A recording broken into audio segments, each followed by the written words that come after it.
Berarti? Nah, gini dong, kalau mau bongkar-bongkaran harus ada bukti yang valid nih, kayak begini. Apa nih, bongkar, katanya. Ini bener ada buktinya, bikin shock ya, ternyata ada manusia yang diperas sedemikian rupa. Tapi nggak ada terima kasihnya, luar biasa.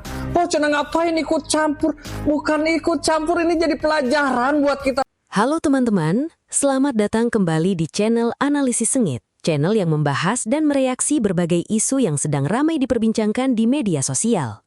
Hari ini kita akan membahas perkembangan terbaru soal Ruben Onsu, Sarwenda, dan sosok CEO Giorgio Antonio yang kembali menjadi sorotan publik. Setelah berbagai tudingan dan narasi berseliweran di media sosial, kini mulai bermunculan klaim mengenai bukti-bukti pengeluaran, renovasi rumah, hingga persoalan tagihan yang membuat perdebatan semakin memanas. Yang menarik, semakin banyak konten kreator yang mulai mengubah pandangannya setelah melihat berbagai keterangan yang beredar. Benarkah fakta-fakta baru ini akan mengubah opini publik? Atau justru memunculkan polemik yang lebih besar lagi? Tonton videonya hingga usai, karena saya akan memberikan komentar cukup panjang di bagian akhir video. Yuk, kita tonton videonya. Semua ternyata ada nih jenis manusia kayak di drama-drama. Ya Allah, siapa lagi uang segitu? Coba kamu, coba kasih ini uang segitu. 200 juta, ini bikin shock part ini ya. Ternyata rumah itu udah lunas, tapi digadain lagi 10, berapa sekian miliar untuk direnovasi. Dan yang renovasinya bapaknya sendiri, mertuanya. Ya Allah, sampai ini dibolak-balikan jadi kayak pembunuhan karakter. Nih ya, ini mah ya, saya tuh nggak pernah ini mah cina hater fans, enggak. Saya kritik Ruben Onsu ya kan, saya kritik juga, saya puji Sarwenda juga kalau dia bagus. Tapi kalau part ini adalah pembunuhan karakter yang benar-benar ya Allah bikin miris. Jangan jauh-jauh lah, siapapun ini ada pacar barunya, mau nggak coba pacar barunya ngasih uang segitu ke Sarwenda? Coba, jangankan uang lah, rumah oge sekarang belum tentu, gak tahu kemana juntrungannya. Ya sekarang mah begitulah. Ya kalau memang sudah tidak suka mah ya udah cerai aja, nggak jadi masalah. Ini mah kata saya mah bukan cemburu ya, ini mah mempermasalahkan adab. Ini mah donatur yang memang harus ngatur, tapi ini mah donatur yang tidak boleh ngatur. Dan malahan mah tidak dianggap. Itu adabnya. Siapa yang tidak sakit hati? Coba. Uang lift 500 juta, uang AC 400 juta. Buset, lu ngebekuin apa, Ro? Nugget 400 juta AC. Gue timbang AC 1 PKG, tulang sumsum gue pada beku. Sampai 400 juta AC. Itu lift 500 juta lift. Bentuknya lope kali itu lift ya. Turun naiknya ini rada njot-njotan kali. 500 juta. Kan main dah orang kaya mah. Perabotan 3 miliar, sempit amat rumah lu, Saroh. Perabotan semua isinya 3 miliar begitu. Gerobok paling beli apa sih, gerobok gope, gerobok mah 2,5 juta, Roh. Buset deh. Roh, gue bingung nyari nyampe gimana udah dapet yang segitu gaya, segitu sabarnya lu malah. Ya, zaman sekarang mah roh. Laki nih ya, zaman sekarang nih ya. Perek bukan cuma perempuan, laki gitu banyak. Timbang modal ganteng, duitnya kagak. Ya ada emang itu duitnya, tapi sebanyak ini enggak. Zaman sekarang mah kita nyarinya yang bisa tanggung jawab, jangan timbang bisa banyak omong doang, sosok membela. Padahal mah cari muka, zaman sekarang orang gak ada muka, makanya pada cari muka tuh. Dengerin roh. Warga-warga sini pada kumpul buruan ya. Ada drama baru soal Ruben Onsu sama Sarwenda yang makin panjang nih. Kali ini pihak Ruben buka suara soal tagihan kartu kredit nih yang selama ini dipakai Sarwenda. Menurut kuasa hukum Ruben, setiap bulan Ruben tuh diminta membayar setengah dari total tagihan kartu kredit dengan alasan buat kebutuhan anak-anak. Tapi yang jadi masalah nih, Ruben mengaku nggak pernah dikasih rincian pemakaian kartunya nih. katanya dia cuma ditagih buat bayar, tapi pasti minta penjelasan uangnya dipakai buat apa, rinciannya nggak pernah diperlihatkan. Meski begitu, pihaknya Koruben menegaskan kalau dia tetap punya niat buat bertanggung jawab asal semua pengeluarannya nih dibahas secara terbuka sesuai kesepakatan. Perlu diingat juga, ini adalah keterangan dari pihak Koruben, sementara pihak Sarwenda memiliki pandangan yang berbeda ya, atau berbeda keterangan sendiri terkait perkara yang masih bergulir ini. Nah, menurut kalian nih dramanya bakalan sepanjang apa nih antara Koruben sama Sarwenda nih? Terus masalah tagihan-tagihan kartu kredit baiknya dirinci atau enggak? Ya pada komen deh, tim Sarwenda apa tim Ruben? Cekidot. Ribut-ribut soal biaya renovasi rumah Ruben Onsu, kan Sarwenda yang mulai. Pernah aku bahas guys di VT aku yang satunya lagi ya, di akun gue yang satunya lagi. Di situ pernah aku bahas, aku pernah bilang, siapa yang menabur dialah yang nantinya akan menuai. Bener kan sekarang ini kan ulah lu nih, Sarkawi. Lu yang memulai duluan. Lu yang bikin obrak-abrik per huru-haraan netizen di negeri Konoha ini. Lu yang menciptakan kegaduhan. Lu yang menyalakan api. Jadi siap-siap lu. Itu kan salah lu. Jadi lu gak perlu salahin orang lain. Salahin diri lu sendiri. Koreksi diri sendiri. Jadi udah kan dibongkar semua kan nih, ya kan, transferan, bukti ini, bukti itu, bukti kebanyakan mau lu, otakku tuh uang aja di otakku tuh. Kak Ruben kayak terhipnotis ya, nggak sadar uangnya melayang dengan mudah. Aneh balasannya hinaan. Iya kan, kasihan kan Koko itu. 41 kali dikali 250 juta berapa guys? Aduh, sudah banyak sekali itu uang tuh. Di form pemesanan, pembelian, pembayaran semuanya itu alamatnya adalah alamat Ruben. Tidak ada alamat Cilanda. Kok bisa debt collectornya nagihnya ke Cilanda? Ini juga udah merupakan suatu hal yang keanehan sebenarnya gitu. Ruben. Karena gini ya, ini kan kita kan juga mengetahui ya bahwa negara kita kan ada yang namanya undang-undang perlindungan anak ya. Artinya kita mengacu pada undang-undang untuk persoalan masalah anak. Nah, anak ini kan tentunya kita lihat posisi kan masih di bawah umur ya. Dan dia masih perlu figur dari orang tua, ya entah itu dari ibunya atau dari bapaknya. Nah, yang jadi masalahnya kan harus ada alasan untuk menggugat atau permintaan dari hak asuh anak. Apakah ada kesalahan dari ibunya atau ada kesalahan dari bapaknya? Karena ini kan persoalannya kan sekarang ini yang digugat kan dari Ruben ya. Ruben gugat hak asuh anak supaya dipegang oleh Ruben. Nah, nanti di sini kan Ruben melihat kekhawatiran dari anak tersebut, dari mentalnya, dari persoalan jiwanya. Karena mungkin dianggap oleh Ruben bahwa ibunya ini tidak bisa mampu untuk mengurus anak tersebut kan begitu. Nah, jadi saya pikir ini adalah hak asuh ini harus dimenangkan oleh Ruben kalau menurut saya ya. Kenapa? Karena dalam delik yang saya coba untuk saya pelajari bahwa Ruben ini sebetulnya ada kekhawatiran agar anak ini tidak salah arah, agar anak ini menjadi anak yang istilahnya dalam naungan di bawah orang tua. Nah, kalau posisi sekarang ini kan ibunya kan sudah punya kekasih lain ya, kekasih pacar kan. Nah, kalau pacar itu kan berarti kan dia fokusnya kan berarti ke pacarnya bukan ke anaknya. Nah, itu yang dikhawatirkan oleh Ruben. Nah, di sini ya semoga sih Majelis Hakim mengabulkan, atau dengan kan posisi masih mediasi ya, belum posisi untuk masuk pokok perkara kan belum. Ini masih mediasi, masih ada 1 kali mediasi. Nah, saya pikir mediasi ini harus disepakati kebersamaan antara orang tua. Karena kan jelas ini kan juga meskipun anak ini bukan anak hasil dari hubungan darah ya. Artinya kan anak ini kan memang sudah menjadi bagian seperti anak sendiri kan.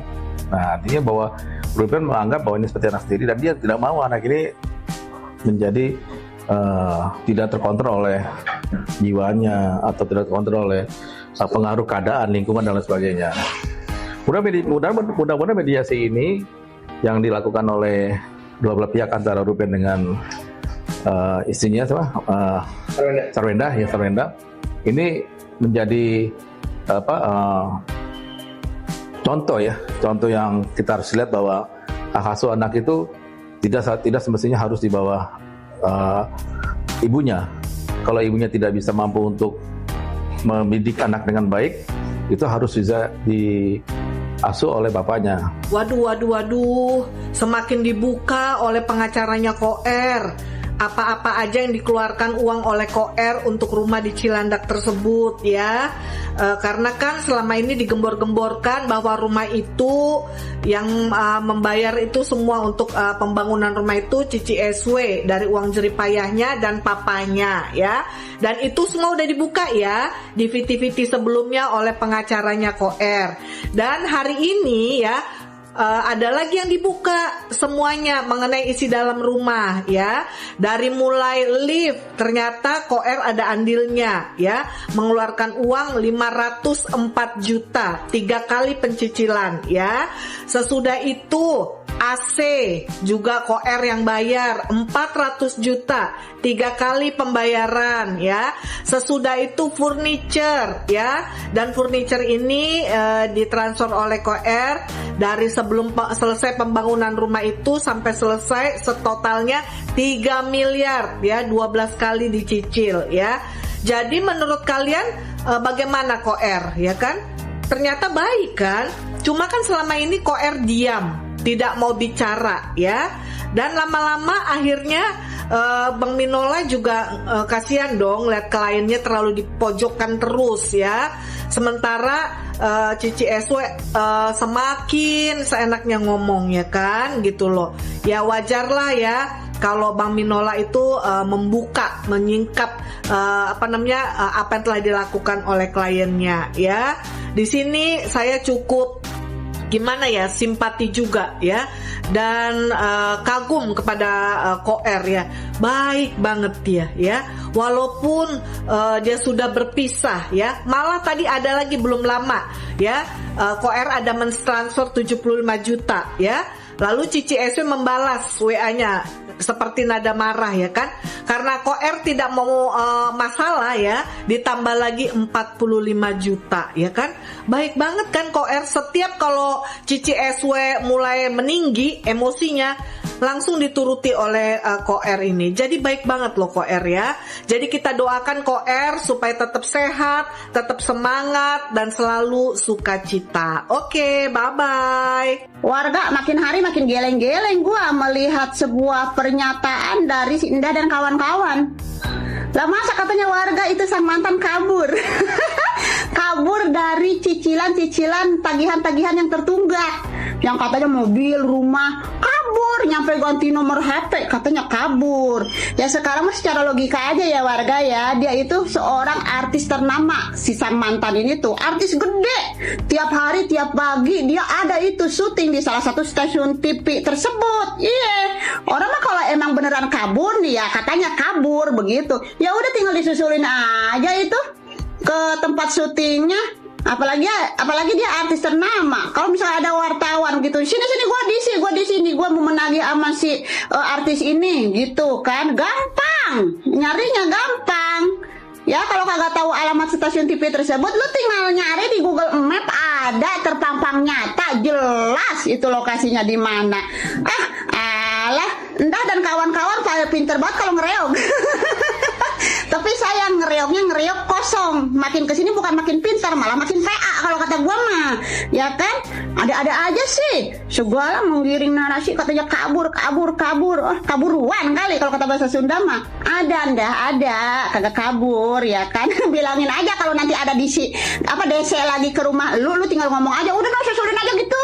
Ke ini, ke mana? Ke stasiun TV itu dia suka ada tiap hari di situ. Udah lu tinggal ngomong kayak begitu aja.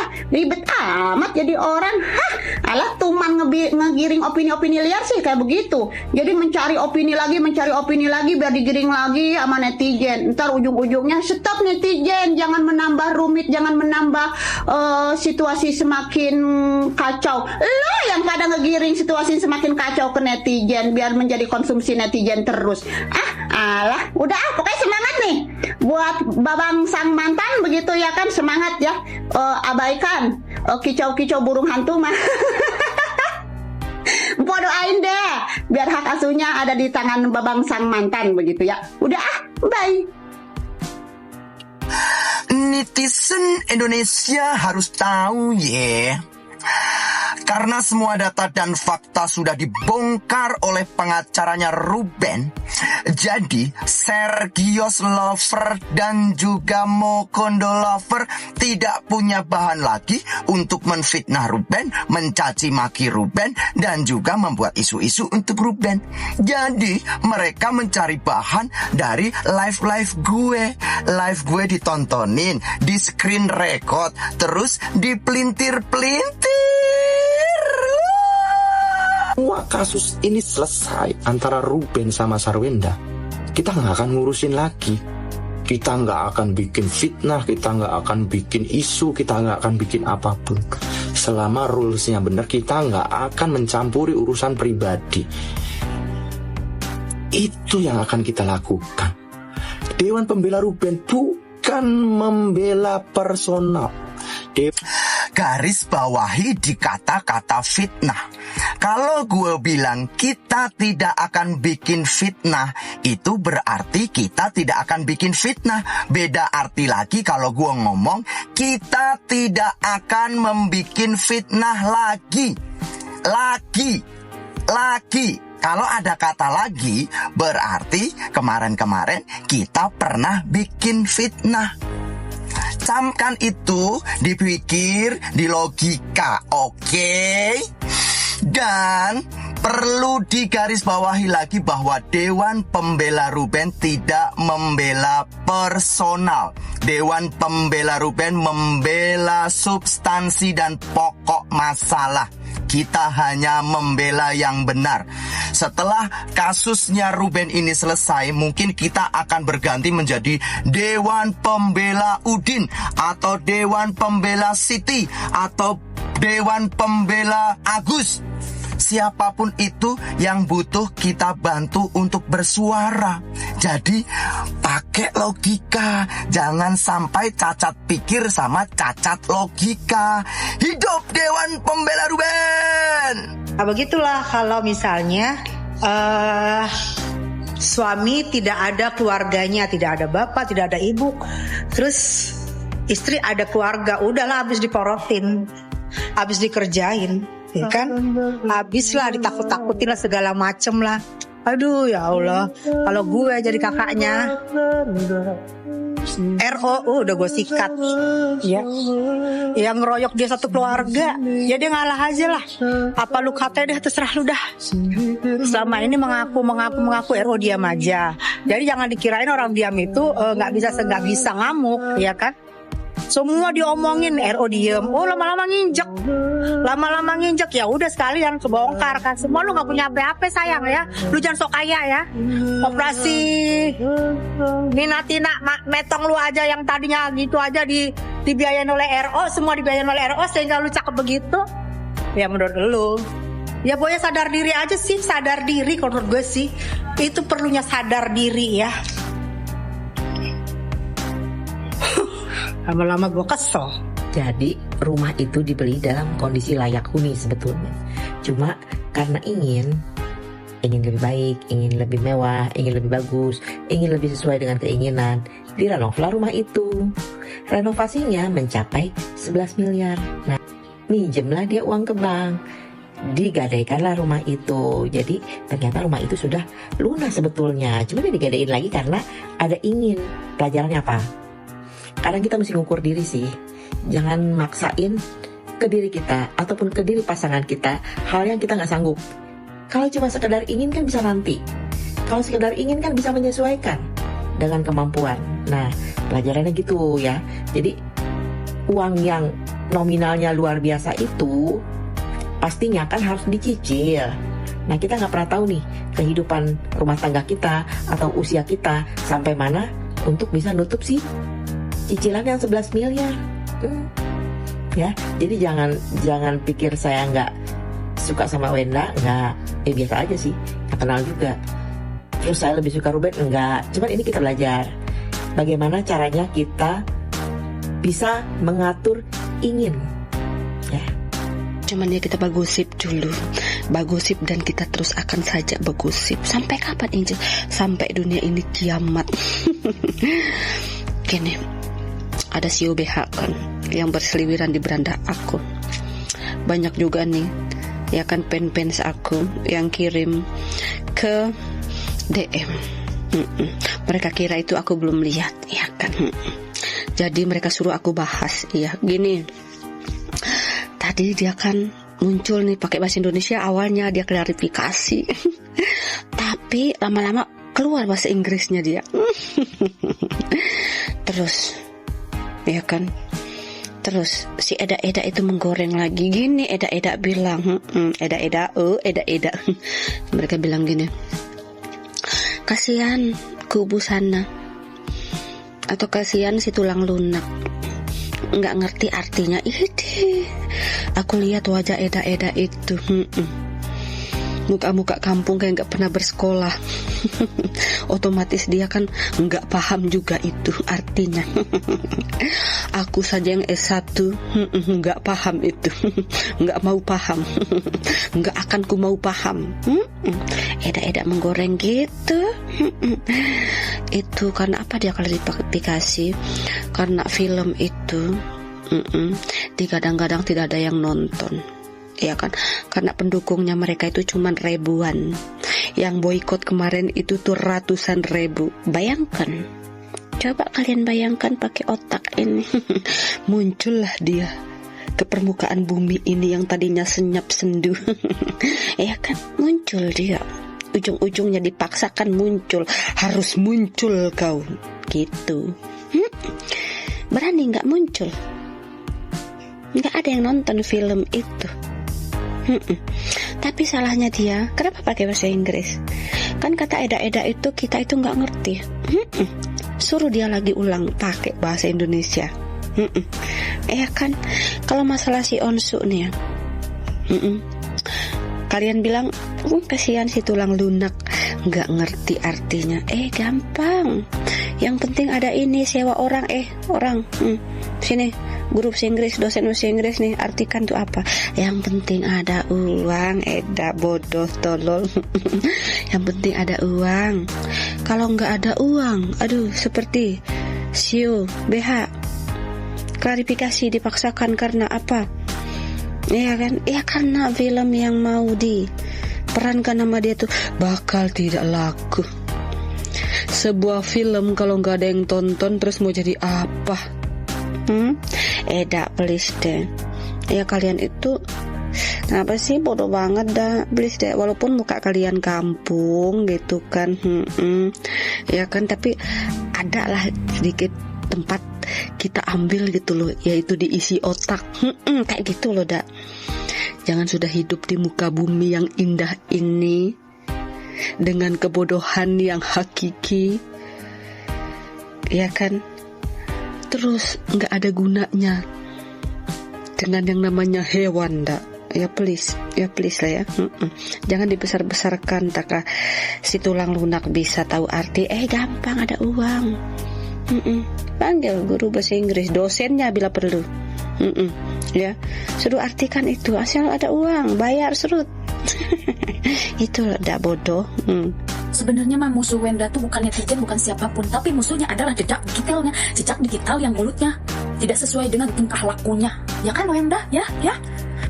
Wenda berkata jangan terus di-framing, kasihan anak-anak, sambil berusaha mengeluarkan air mata dengan sekuat tenaga. Wenda, emang anak-anak lu gak kasihan? Lihat bapaknya lu hina-hina, bahkan lagi siaran langsung, lagi jualan bersama laki lu kata-katain itu bapak anak-anak. Lu gak mikir kesana, Wenda? Jadi orang jangan suka play victim, Wenda. Mosi aing, Wenda, ya. Wenda, jangan suka mikirin diri sendiri, Wenda. Lu juga udah nyakitin Ruben Onsu. Masalah ini semua datang gara-gara elu, Wenda. Gara-gara mulut elu nyinyir, Wenda. Kita balas dulu komentar si Selfie Shin. Gak ngerti deh siapa nama lu deh. Ampun ibu ini gak ngerti sama sekali sejak kapan dia sombong. Dia menyatakan si SW udah Catat, sejak kapan dia sombong? Mata lu nggak lihat? Neng, mata lu nggak lihat saat si SW itu live, yang dia bilang setengah jam juga dia dapat 200 juta, itu yang pertama. Yang kedua, mata lu nggak lihat saat dia live ya, dia menghina ibarat kata waktu saat dia sama CEO per-BH-an itu ya kan, melejit dia, banyak yang dukung, bagaimana dia menghina mantan lakinya yang disebut dia bensong. Dan dia bilang apa, sejak dia bercerai dia baru tahu itu bukan laki-laki sejati. Jangan tolol lu, Neng. Neng, lu bikin gue emosi. Lu jangan tolol, lu nggak boleh kayak gitu. Tolol itu dibuang, jangan dipiara. Dipiara itu kayak kucing, kayak marmut tuh ya. Kalau ketololan nggak boleh dipiara. Emang mata lu kagak lihat? Seliweran, seliweran di mana-mana dia saat live, Neng. Buka mata lu. Gimana sih lu, Neng? Wajar aja manusia nangis. Ya iya, jangankan manusia nangis, anjing juga kehilangan anaknya dia bakal nangis. Ngeong-ngeong, menggonggong-gonggong. Kucing juga ngeong-ngeong kalau anaknya nangis, Neng. Lu gimana sih nih berkomen terus ini, ketimbang buat drama sana sini. Yang bikin drama siapa? Lah begini nih, gue sih ya, Neng ya, gue ini bukan pengikutnya RO ya kan, bukan pengikutnya SW juga enggak. Tapi lo pada brutal, tau nggak? Sebagai fansnya lu brutal, lu tulul. Gue bilang lu tulul. Yang bikin drama itu siapa dulu gitu loh. Lu harus sadar ya, ketika lu dinikahin sama laki-laki letoy, udah laki-laki bensong, katakan Ruben Onsu itu bensong ya kan, dari awal juga lu udah tahu dia kayak mana gitu loh. Lu jangan bodoh. Lu nikah sama dia itu karena apa? Karena uangnya kan, begitu. Itu yang harus lu sadari. Itu yang pertama. Yang kedua, 1000 kali pun mantan laki lu ya, ibarat kata lu nih sebagai si Sarwenda, 1000 kali mantan laki lu letoy ya, ibarat kata. Tapi kalau dibilang letoy, ininya nggak berdiri, nggak mungkin dia punya anak kan, begitu ya. 1000 kali pun dia kayak 1000 kali juga nggak berdiri. Nggak berhak mantan istri itu menghina mantan suami. Kan itu bapak daripada anak dia sendiri. Dan dia juga masih menafkahi 200 juta. Mana nih pengikut-pengikutnya yang dia bilang selama 6 bulan nih si Ruben Onsu nggak menafkahi si Sarwenda. Itu yang 75 juta. Cuman nggak genap aja 200 juta dibikin si Ruben Onsu ya kan. Terus dia ngomel-ngomel, ngedumel, itu ditambahin lagi sama si Ruben Onsu ketika ditransfer 75 juta tuh ya. Ini Dewi Kwan Im lu menurut lu Dewi ya kan, yang lu puja-puja si Sarwenda, itu ditambahin lagi 45 juta. Jadi jangan lo bilang drama sana sini. Lu semua ya, giliran di ini bukan diserang, kata gue mah bukan diserang balik ya sama Sarwenda mah enggak. Cuman ibaratnya lu, makanya jangan terlalu sombong ya. Lu juga pengikut apaan? Lu pengikut Dajjal. Lu juga ya, kalau lu punya laki kayak Ruben Onsu, diem gitu lo, diem. Udah tahu itu bapak daripada anak lu ngejelekin lah, lu inilah. Terus kita baca lagi, ibu bisa membenci SW padahal ibu tidak tahu kebenaran. Siapa yang benci SW, Dodol? Gue cuma cerita kebenaran supaya si Sarwenda ya, ini gue bilang teruntuk Sarwenda, supaya otaknya kebuka ya. Nggak apa-apa, dia cantik, dia berbakat, tapi jangan mau dibodohin sama CEO itu ya. Jangan tolol juga. Sarwenda itu nggak boleh bodoh. Dia itu ibu yang pintar, buktinya anak-anaknya hebat semua. Tapi kenapa waktu dia pacaran sama si CEO per-BH-an ini dia jadi tolol gitu loh. Tololnya apa? Dimanfaatin ya. Itu laki nggak bakal mau nikah sama Sarwenda. Taruhan nih akun gua CEO nasi pecel Madiun nih ya, lu tandai nih akun gua ya, dia nggak bakal mau nikah sama Sarwenda. Dia habis mandi sepah dibuang. Itu karena apa? Itulah karma yang dia terima, karena dia sudah meninggalkan RO gitu loh ya kan. Akhirnya dia terimalah dari si CEO per-BH-an. Jadi lu harus tahu kebenaran. Emang ini yang diliput-liput ini apa? Kancut kejepit, burung terbang yang di ini. Lu nggak punya media sosial, lu nggak tahu kebenarannya gitu loh. Sekarang mana buktinya? Redup kan, redup lama-lama. SW itu redup hasil perbuatannya sendiri. Makanya ketika Tuhan kasih kita berkat, kita nggak boleh terlalu mendangak. Tahu mendangak? Begitu tuh, nggak boleh gitu loh. Kita itu ya manusia itu selalu lihat ke bawah. Ya, ketika Tuhan kasih kita berkat, kita lihat aja ke bawah. Supaya apa? Supaya kita jadi tahu, jadi bukan kacang lupa kulitnya gitu loh. Yang dia nyari masalah itu sama mantan lakinya gitu loh. Lo lihat juga nggak kebenaran? Dia sampai ngutang, sampai mengajukan pinjaman, ya kan, 10 miliar yang rumahnya yang ditempatin, yang dia udah pindah dari rumah itu 10 miliar. Lu bayangin, renovasi rumah tok itu 11 miliar. Udah, belum perintilan isi-isi AC lah, AC sampai 400 juta apa 200 juta. Gila, AC apaan itu? AC surga. Jadi lu ya, lu gue lihat di tiap VT gue lu ada gitu. Lu buka mata, Neng. Gak apa-apa kita ngefans, tapi jangan tolol juga. Gak boleh ikut tolol gitu loh, gak boleh. Ya paham ya, Neng ya? Ini mah maaf ya, tadinya gue nggak mau komentar, lama-lama enak gue berita tiap hari makin menjadi-jadi. Kemarin berkoar-koar, lu katanya tuh rumah boleh bikin lu sama baba lu yang biayain. Giliran si Ruben Onsu kasih bukti transferan dia biayain rumah, dia transfer ke baba lu, dikata buka aib. Buset, dah jadi salah gue ya lah, lu yang berkoar-koar kemana-mana begitu.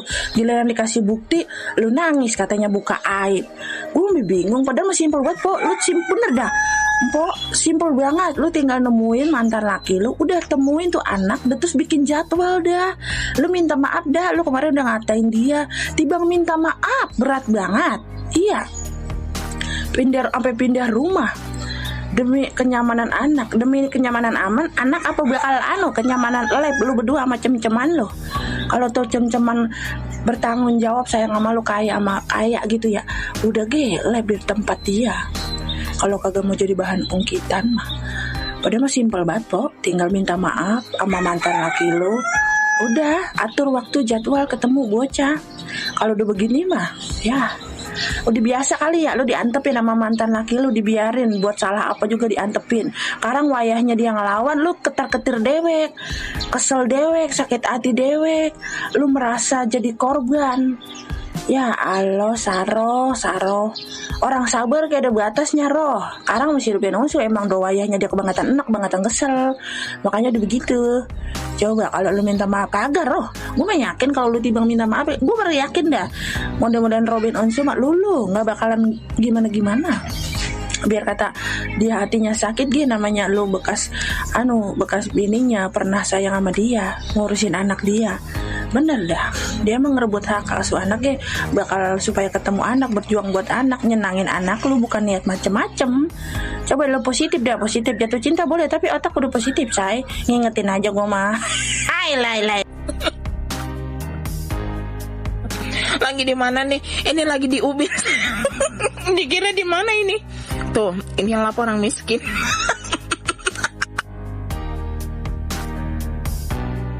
Aduh ya ampun, kata gue. Aduh ya ampun. Dikatain pendukungnya di sebelah katanya gue orang miskin. Iya gimana? Kalau udah miskin jangan dikatain yang emang itunya. Aduh, si janda tetangga gue yang kagak tahu diri itu, yang Salome satu lubang rame-rame, kata gue mah lo kagak usah gimana gitu. Orang namanya udah pisah itu nih, drama ini panjang banget, ini sampai berapa episode sih saya? Nih gue kasih tahu lo ya, janda. Sebenarnya tuh intinya di lu doang, nggak usah banyakkan drama, lu udah damai-damai gitu, nggak usah yang gimana gitu, lu rembukan. Kalau persidangan ini, sebelum persidangan lanjut ini kan namanya ini musyawarah ya kan, mediasi namanya, atau mediator atau media apa, media tanam pupuk kali. Nah gitu, udah lo buang ego lo, cinta. Ya ampun si janda Lo udah deh, lo mau kawin kayak mau kawin sama kuda, kayak mau kawin sama anjing, kayak mau kawin sama orang homo, kayak apa terserah lo gitu. Nah, namanya kan udah pisah gitu. Udah musyawarah itu sama si doi. Udah baik-baik, udah diakhiri dramanya sayang ini.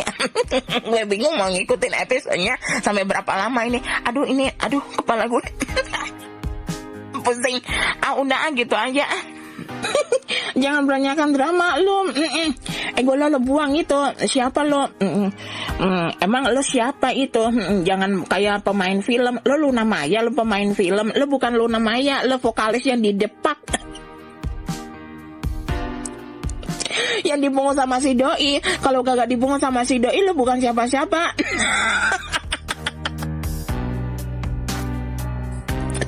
Masih siapa? Jadi Ani-Ani yang di Jepang. Ya udah gitu aja. Oke, disclaimer dulu untuk para pendukungnya SW ya, sebelum nonton video ini ya, sebelum kalian nanti memberikan utarakan hinaan-hinaan kalian ya, lebih baik mendingan dibekali sama udah berbekal pengetahuan. Nonton dulu video pressconnya Bapak Minola Sebayang ya, kuasa hukumnya, pengacaranya dari Koko RO ya, baru balik lagi ke sini ya, yang terbaru pembukaan namanya bukti-bukti transfer terhadap kontribusinya untuk membangun istana di Cilandak itu ya, di Cilandak itu. Lihat dulu videonya di mana-mana di sosial media, video dari Bapak Minola ya, udah tersebar di mana-mana. Baru balik ke sini, oke? Di sini Doklin mau menyampaikan kembali, mungkin bagi teman-teman yang tidak sempat atau pengen lebih dengar dari pembahasan yang lebih dari kita netizen lah gitu ya. Di sini presscon yang sudah kita tunggu akhirnya terlaksanakan juga ya, benar-benar diperuntukkan di channel Bapak Minola ya kan, di pressconnya. Kemarin kan pas waktu sidang mediasi yang kedua kan, Koko RO menitipkan amplop berwarna coklatos ya kan, yang tidak bisa dibuka kemarin pas waktu diwawancara oleh wartawan pasca dari sesudah sidang. Bapak Minola sendiri kan bilang akan saya kasih tahu, akan saya kasih buka gitu kan untuk teman-teman semua di pressconnya dia sendiri ya kan.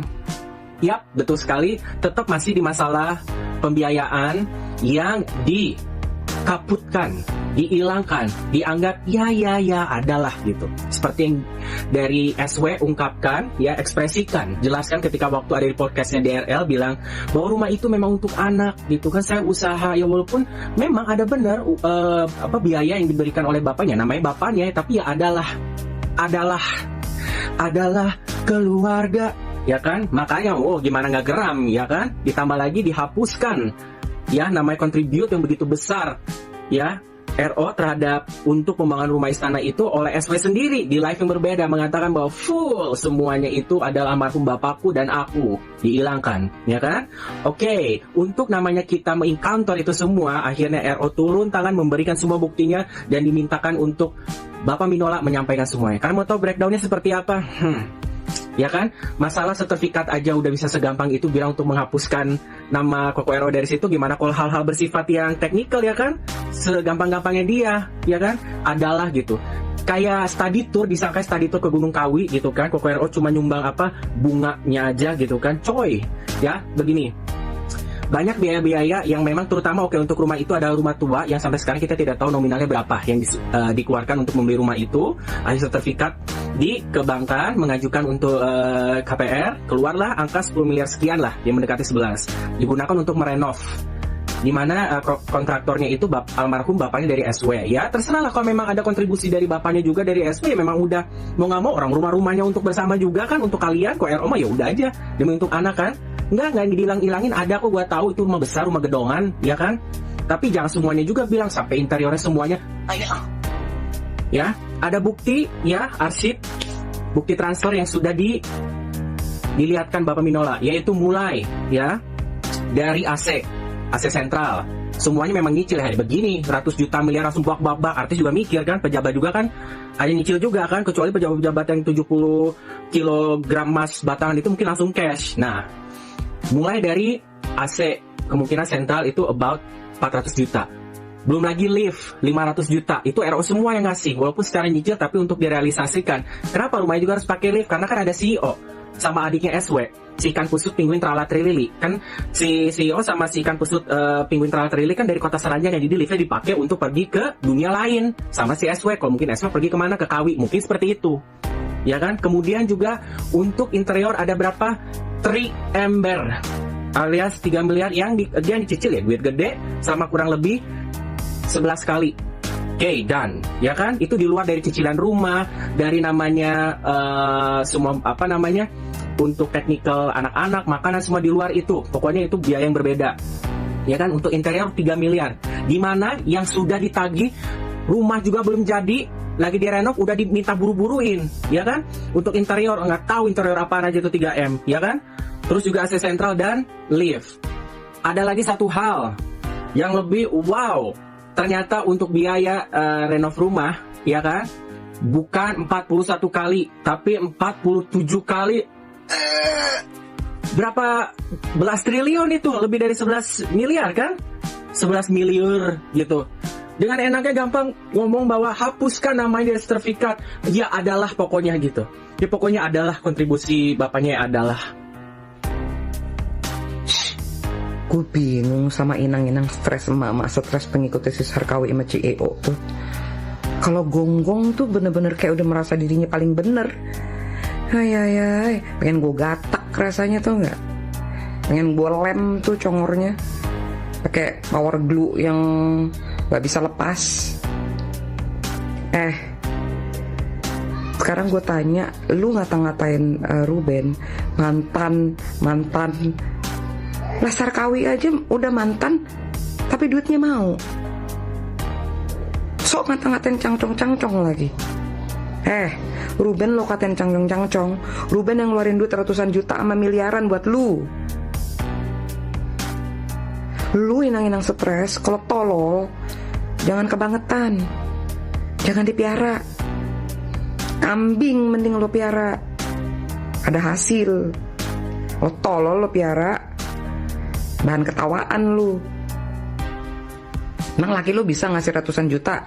Atau mantan laki lu tuh bisa ngasih ratusan juta ke lu? Lu Sarkawi, lu manusia yang gak pernah bersyukur. Lu ngoceh, bilang kata isi rumah lu yang bayar. Yang mana lo bayar? Korek kuping.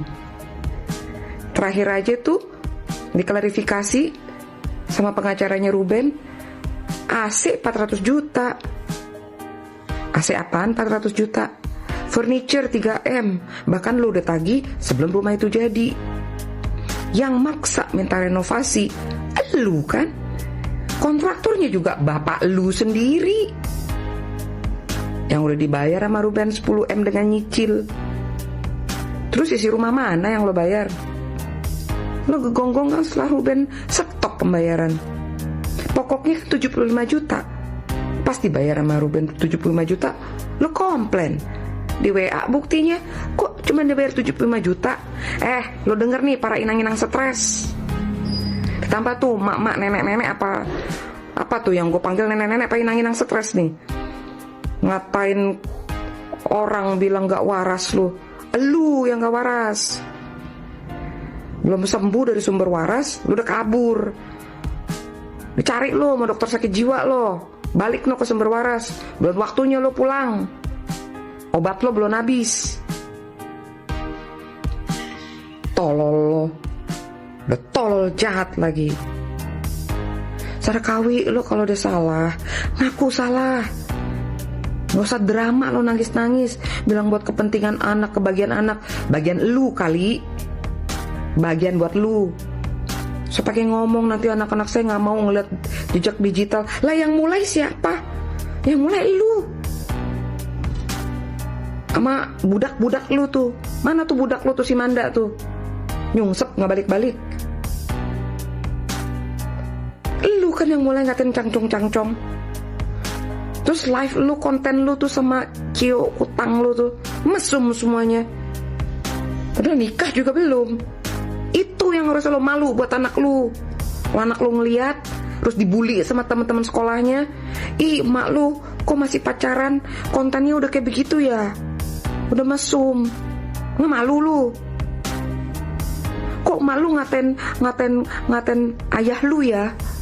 Kok bunda lu ngatain ayah lu cong-cong-cong ya? Lu gak malu? Jadi lu gak usah gonggong bilang malu, gak usah flying victim terus. Maling teriak maling lu namanya. Juga pengacaranya kok mau ngebela orang. Weh, jadi pengacara tuh bela yang bener.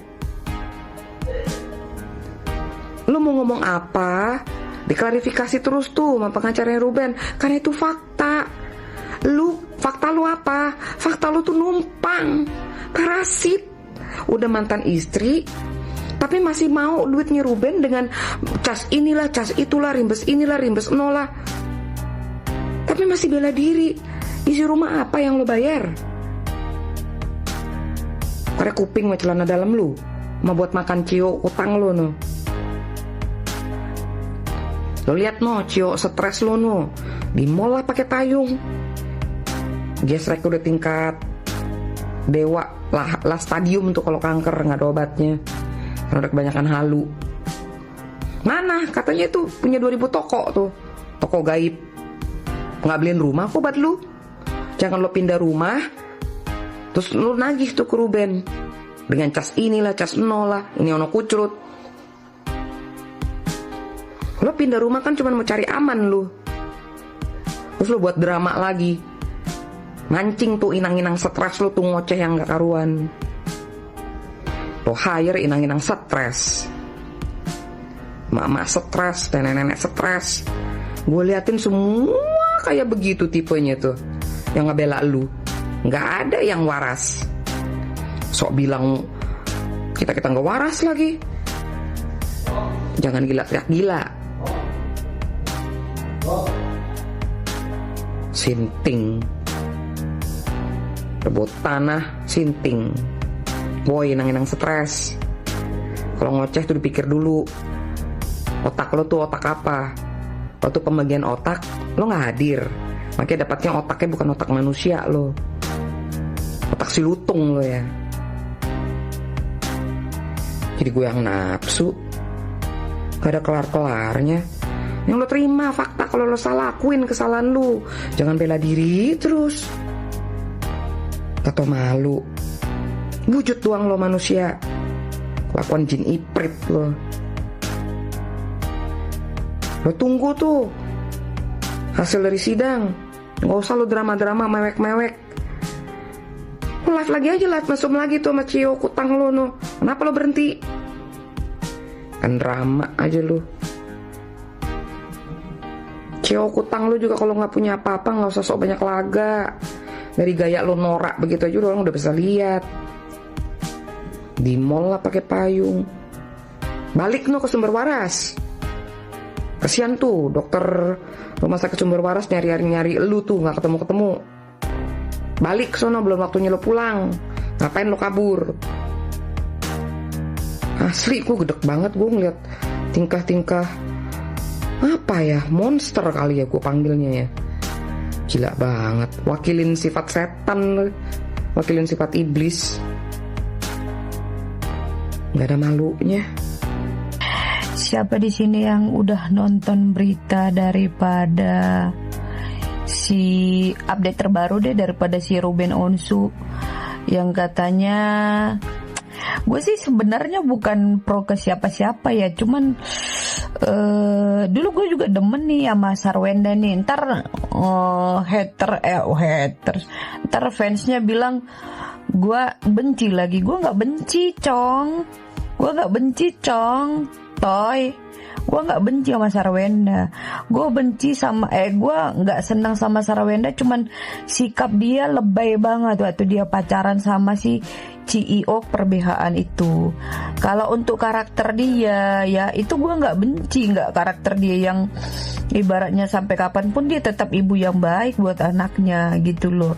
Saat berumah tangga sama Ruben, tapi waktu dia waktu dia pacaran sama si CEO perbehaan yang punya 2000 perusahaan, ya kan, gue udah nggak demen sama dia, cara dia nggak bisa menjaga diri di depan anak-anak, apalagi saat live. Jadi gue dapat updatean, bukan dapat sih, sebenarnya udah 2 hari yang lalu ya kan, yang pengacara yang orang Karo, yang Marga Sebayang itu ngomong ada makanya nunggak itu rumah gara-gara nggak dibayarkan cicilannya gitu loh. Nah, pernah dijaminkan ke bank BCA sebesar 10 miliar ya kan. Siapa nih yang udah ngikutin updateannya. Terus diagunkan minjem buat merenovasi itu rumah ya kan. Ternyata biaya daripadanya itu lebih 1 miliar gitu loh, biaya renovasinya kan. Si pengacaranya Ruben kan ngomong itu sekitar 11 miliar 100 juta. Nah, kalau nggak salah ya 11 miliar 100 juta. Nah, berarti lebih 1 miliar 100 juta kalau nggak salah ya kan. Nah, jadi pantes lah ya kalau gue bilang gini, pantes lah zamannya si Yeye hidup dulu. Pantas Yeye itu ya, kalau gue lihat itu dia sayang banget gitu loh sama menantunya itu. Ya kan, sama si Ruben Onsu. Coba lah kalian perhatikan, kalian kulas balik ke belakang video-video mereka.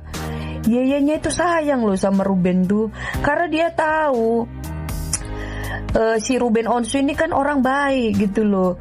Dan mungkin ya satu sisi dia diperhadapkan sama anak bininya. Kita kan nggak tahu ini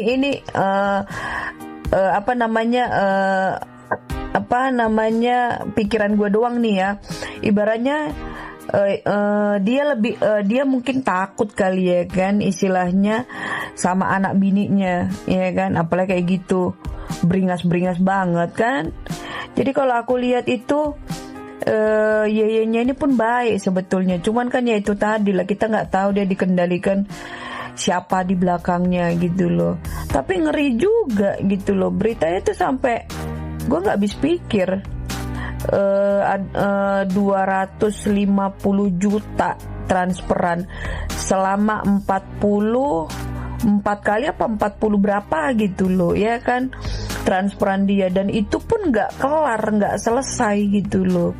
Jadi kalau gue bilang ya kalian ya yang bukan pembenci sih, kalian ya yang ibaratnya pendukung Sarwenda, kalau dikasih fakta ya kan, gue sih nggak benci sama Sarwenda tuh, ngapain, nggak ada dasarnya gue benci sama itu orang gitu loh.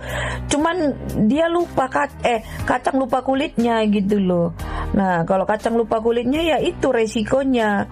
Dan dia juga nggak mau dihubungkan dengan masa lalu almarhum bapaknya. Tapi keren loh, jujur. Yang sayang Ruben tuh cuman yeyenya itu, bapak mertuanya. Tapi memang bener juga sih ya, kayak banyak orang bilang orang baik itu cepat pulang gitu loh. Kurasa juga kalau seandainya Yeye itu hidup, mertuanya si Ruben Onsu yang cowok itu hidup, gue rasa juga dia pasti belain mantan menantunya ini gitu loh maksudnya. Tapi ngeri juga, aduh nggak tahu deh, bingung. Wen mimpi apa lah kau, kok bisa lah kayak gini kejadiannya ini. Kau nggak mau disangkut pautkan sama almarhum bapakmu. Makanya kenapa? Ibaratnya gini loh, kau sendirilah yang bikin percikan api ini. Kurasa juga istilahnya kalau nggak bertingkah juga di awal cerita. Ya dulu masih percikan-percikan kecil, akhirnya kan jadi meledak kayak gini, jadi kesana kemari. Sarwenda itu juga yang katanya anakmu digadang-gadang bukan anakmu yang nomor 2, bukan anaknya Ruben nomor 2. Gak tahu berita itu benar apa enggak, nggak tahu. Tapi kan jadi ngeri kali, seandainya lah si Tania. Nah, si Tania itu bukan anak si Ruben. Ya, bukan darah daging si Ruben. Digadang-gadang lagi, ada lagi cerita bahwasanya anak kedua itu katanya anak si Jordi. Kok makin ngeri kali beritamu gitu loh Sarwenda. Kalaupun nggak tahu lah ya, seandainya lah amit-amit jabang bayi lah ya kan. Walaupun dia masih berita-berita burung ya. Seandainya lah yang nomor 2 itu anakmu itu bukan anaknya si Ruben Onsu, harusnya kau beruntung, tahu nggak? Ibaratnya masih ditanggung jawabin lagi si Ruben lagi, anakmu nomor 2 itu. Jangankan anakmu nomor 2, itu dulu biayamu sampai minta 250 juta itu, yang biaya hidup, biaya apalah itu dinafkahi sama dia. Aku nggak habis pikir berita ini kok makin melebar ke sana kemari gitu loh. Harusnya kau dari awal itu ya, harusnya dari awal itu kau berpikir dulu. Nggak apa-apa kita cinta sama yang baru itu ya nggak apa-apa, tapi jangan lupa bahwasanya laki-laki itu pernah berjuang untuk kita. Walaupun di ending daripada cerita nggak enak hidup kisah kalian berdua antara kau Sarwenda sama si Ruben Onsu, ingat aja dulu kayak mana perjuanganmu sama dia meratukan kau, coba dari awal sampai akhir gitu loh ya kan, sampailah kalian di titik yang membosankan. Harusnya itu yang kau sadari gitu loh Sarwenda. Jadi akhirnya kan jadi meradang kemana-mana gitu loh. Kayak kau bilang jangan dibikin kesana kemari, ini kan semuanya itu ada sebab ada akibatnya gitu loh. Semoga lah ya, bukan apa ya, semoga selesai lah masalah kalian ini. Coba ngomong dari hati ke hati sama Ruben Onsu kayak mana gitu loh. Sebenarnya permasalahan ini cukup di kalian aja, apalagi dengan kemarin kalian mediasi berdua tanpa pengacara satu sama lain, itu udah bagus tahu nggak. Jadi sekarang kalian selesaikan aja gimana gitu. Kayak kita udah nyampe, masuk tinggal cari tempat duduk yang aku nggak ngerti di mana. Yes, ada Uncle Jody, nggak apa-apa. Mau aku fotoin dulu nggak kamu sayang? Hah? Kita udah sampai. Ya. Nggak apa-apa sih, nanti kita beli lagi jas hujannya. Ini jas hujannya yang dapat. Nggak tahu kalau bakal hujan. Tapi panas banget sih. Kayaknya sih nggak bakal hujan, cuma bakalan kayak panas-panas lembab gitu guys. Saya katakan kayak. Apakah anak-anak tahu ketika dia ingin nonton Blackpink yang berjuang untuk mendapatkan tiket Blackpink itu dengan posisi yang terbaik itu adalah perjuangan papanya. Kan ini kan perlu dikonfirmasi. Iya, gitu saya pernah lihat postingan nih nonton. Ini kan perlu dikonfirmasi, jangan-jangan anak-anak nggak tahu. Gitu. Dalam sebuah live, Sarwenda dan Giorgio berjualan dengan kata-kata yang dianggap cukup kasar. Namun netizen menganggap bahwa mereka sedang menunjukkan hati dan watak mereka sendiri. Jangan sampai kalian ya udah mulutnya julid tapi bau badan ya, malu-maluin loh. Iya. Ya. Jadi minimal ya, kalaupun kalian mau julid ya, kalian tuh harus menjaga penampilan kalian, minimal gak bau ya. Walaupun hati lu busuk, ya, tapi minimal ketek lu cekah ya. Jahat gitu loh, hati lu busuk banget sih, kayak gitu tuh jahat namanya gitu loh. Ya minimal hati lu busuk, jangan sampai ketek lu mau busuk gitu. Jaga mulut, jaga adab. Orang diam bukan berarti takut sama lu, tapi males ngeladenin perilaku lu. Nyalah nenekku. Dulu saya pikir dengan saya diam semua akan diam, tapi ternyata makin menjadi gitu. Dan terus akhirnya saya bisa menjawab karena saya diam jadinya seperti ini gitu. Coba kalau dulu saya jawab gitu ya, dulu saya kasih jawaban mungkin nggak akan gini gitu. Mungkin menurut saya gitu. Makanya kalau dari aku cuman bilang ya Allah, saya nggak mau sebenarnya gitu. Tapi ya banyak pertimbangan yang harus saya luruskan karena ini satu-satunya yang saya bisa lakukan untuk supaya anak saya bisa tahu gitu. Saya juga ada perjuangannya untuk mereka. Saya juga nggak tinggal diam. Saya juga ada bentuk tanggung jawabnya buat mereka gitu. Walaupun saya masih belum sempurna gitu, tapi saya berusaha semaksimal mungkin saya mampu, saya bisa lakukan gitu.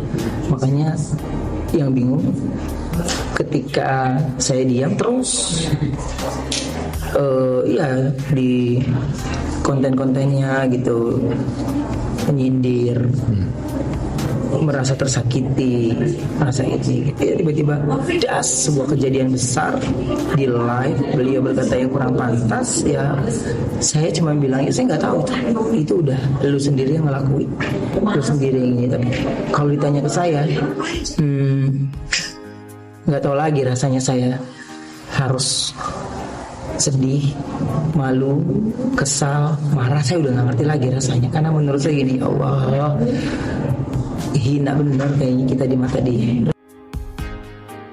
Kalau kita sayang sama anak, kita harusnya membuang jauh-jauh egonya kita. Kadang kita nggak suka demi anak, kita lakukan. Mungkin kita punya, apalagi ini udah berpisah ya, kita ada yang nggak suka ngelihat sisi dari pasangan kita, kita buang jauh-jauh demi untuk supaya terpenuhi kebutuhan anaknya. Kebutuhannya apa? Punya waktu bersama dengan Ruben, punya waktu bersama dengan Sarwenda. Kita buang semua ego itu. Saya kasih contoh mungkin ya, Gading Martin, Giselle, mereka bisa memperlihatkan kepada anak-anaknya seolah-olah mereka masih sama-sama. Apakah mereka nggak punya konflik, nggak punya saling masalah pribadi? Pasti punya. Tapi mereka buang jauh-jauh demi anaknya itu bisa melihat secara nyata. Saya sepertinya nggak ada beda jauh ya ketika ayah saya berpisah atau waktu sama-sama, nggak beda jauh. Itu harusnya yang perlu diperjuangin. Jadi anak itu tidak merasakan perbedaan ketika orang tuanya bersama atau berpisah. Itu kuncinya sebetulnya. Ruben Onsu mengaku tak mengetahui Sarwenda telah pindah rumah. Sementara itu, Sarwenda mengaku sudah mengirim alamat rumah barunya melalui WhatsApp. Belakangan terungkap, pesan tersebut dikirim ke nomor lama Ruben yang sudah tidak aktif, sehingga diduga terjadi miskomunikasi di antara keduanya. Gitu, saya juga udah kasih alamatnya, pasti dong dimanapun kan itu ya dari anak-anaknya. Jadi saya tidak pernah menutup gitu gimana anak-anak mau ketemu. Saya selalu tanya lagi gimana ayah, jadi tidak ketemu gitu. Tapi karena belum ada respon, saya juga nggak bisa berbuat. Kan saya ganti nomor, anak-anak juga tahu. Jadi mungkin kan karena handphone anak-anak pasti beliau juga pegang kan ya. Tapi jadi harusnya bisa ngetik juga. Tapi kok memang kalau ada yang ingin disampaikan juga dia pihak lawyer juga bisa kan. Tapi kok sendiri memang sudah mengetahui baru ya. Belum dapat alamat baru. Baca bareng-bareng ya. Sarwenda bongkar Thalia bukan anak kandung Ruben Onsu. Sarwenda, lu bangga bongkar aib lu sendiri, bangga. Lu gak mikir bagaimana kejiwaan anak lu, ya? Yang lu bikin malu itu anak lu. Ya Allah Sarwenda, lu kan seorang ibu, pantas lu begitu. Lu gak malu Sarwenda? Ya enggak lah, orang lu tolol. Cuma gara-gara pengen hartanya Ruben Onsu, lu maluin diri lu sendiri, lu maluin anak lu. Kalau saya pribadi melihat seluruh rangkaian video yang baru saja kita saksikan, terus terang saya merasa kasus ini sudah berkembang jauh melampaui persoalan rumah tangga biasa. Yang awalnya hanya terlihat sebagai konflik antara dua orang yang pernah membangun keluarga, sekarang sudah berubah menjadi konsumsi publik yang hampir setiap hari menghadirkan narasi baru, opini baru, dan tentu saja kubu-kubu yang saling mempertahankan pendapatnya masing-masing. Saya ingin menegaskan bahwa komentar ini adalah pandangan pribadi saya sebagai konten kreator reaksi. Saya tidak sedang memutuskan siapa yang benar atau siapa yang salah. Saya juga tidak berada di pihak Ruben maupun Sarwenda. Yang saya komentari adalah bagaimana dinamika informasi yang berkembang dan bagaimana publik meresponsnya. Menurut saya, salah satu hal yang membuat kasus ini semakin rumit adalah karena setiap hari muncul potongan-potongan informasi yang kemudian langsung dijadikan dasar untuk menyimpulkan sesuatu. Padahal, kita sebagai penonton seringkali hanya melihat sebagian kecil dari keseluruhan cerita. Hari ini muncul satu bukti, besok muncul penjelasan dari pihak lain, lusa muncul lagi reaksi dari kreator lain. Akhirnya masyarakat ikut terbawa emosi sebelum seluruh prosesnya benar-benar selesai. Dari video yang kita bahas tadi, terlihat bahwa banyak pembahasan berpusat pada klaim mengenai biaya renovasi rumah, pembayaran berbagai kebutuhan, hingga bukti transfer yang disebut telah dipaparkan oleh kuasa hukum Ruben Onsu. Semua itu tentu menjadi perhatian publik karena nominalnya tidak kecil dan berkaitan dengan kontribusi selama membangun keluarga. Namun bagi saya, keberadaan suatu bukti tetap harus dipahami sesuai konteksnya dan biarkan proses hukum atau penyelesaian yang berwenang menilainya. Sebagai penonton, kita sebaiknya tidak buru-buru menganggap satu pihak pasti benar hanya karena melihat satu potongan informasi. Hal lain yang menurut saya menarik adalah bagaimana media sosial mampu mengubah persepsi masyarakat hanya dalam hitungan jam. Ketika ada satu video viral, opini publik langsung bergeser. Lalu ketika muncul video lain yang memberikan sudut pandang berbeda, arah opini bisa berubah lagi. Fenomena seperti ini menunjukkan bahwa kita perlu lebih berhati-hati dalam menyikapi informasi yang masih berkembang. Saya juga melihat banyak kreator yang menggunakan gaya bahasa sangat keras. Itu adalah hak masing-masing kreator sebagai bentuk ekspresi. Tetapi saya pribadi lebih memilih mengajak teman-teman untuk menyimak semua informasi secara utuh sebelum mengambil kesimpulan. Jangan sampai kita ikut memperkeruh suasana dengan menyebarkan tuduhan yang belum tentu dapat dipastikan kebenarannya. Terlepas dari siapa yang nantinya dinilai lebih kuat argumennya, saya berharap semua pihak tetap mengedepankan kepentingan anak-anak. Dalam konflik keluarga, pihak yang paling rentan biasanya adalah anak.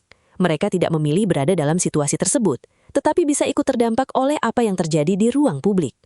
Semoga apapun hasil akhirnya benar-benar mempertimbangkan masa depan mereka.